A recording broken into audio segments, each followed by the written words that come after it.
Making the vaccine accessible to low-income countries is not impossible.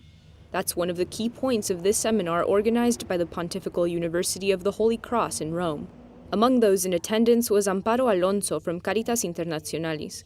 She lamented that one of the obstacles to vaccine distribution is simply political, that of giving up intellectual property rights on the vaccine in order to allow more countries to produce it. Not everyone seems willing to do so, though there is an exception in the law that allows giving rights to everyone. Hay una excepción que puede ser activada en caso. There is an exception that can be called upon in humanitarian cases, but there is a political barrier at the moment between two groups of countries, one in favor and another against. And we as the Church, as Caritas Internationalis, understand the importance of this decision regarding intellectual property rights, to allow countries capable of producing vaccines locally to do so. Amparo Alonso explains that this would be an ideal complement to programs like the UN's COVAX initiative, which in its first 6 months distributed 240 million doses in 139 countries. Once the political obstacle is overcome, it's time to address the international corruption in low-income countries. Then comes the moment to understand how things work in these countries to avoid errors like this one. Non so se ridere o piangere, delle volte piangere. Quando sentiamo governanti o responsabili di comunità che consigliano agli abitanti delle baraccopoli di igienizzarsi parecchie volte al giorno con acqua e sapone.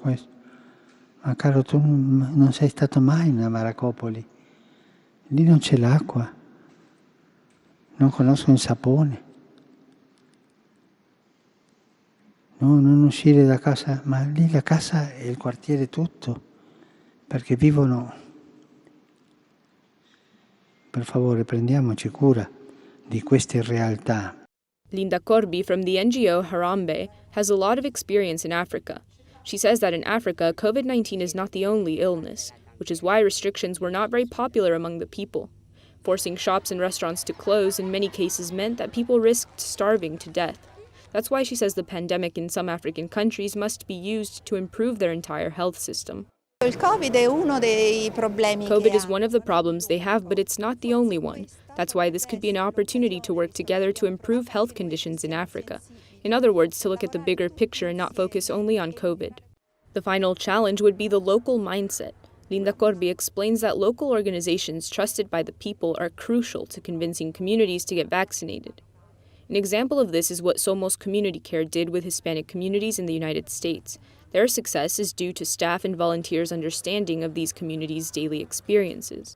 We went to nearly all the subways in New York where people have to go to get to work, to make it easier for people.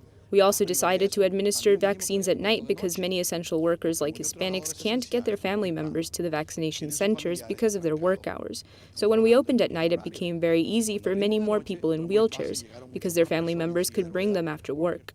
They also came up with strategies to reach young people. By understanding and appealing to what they liked, the Somos team was able to vaccinate many of the youth. We teamed up with the Avengers, Marvel. We made a collection of 20,000 pieces of a comic that you could only get if you were vaccinated. And in less than 1 week, 7,000 young people came to get vaccinated because they wanted the comic. Urging the international community to make the vaccine accessible to low-income countries has been a top priority for Pope Francis for the past year. E la promozione della vita.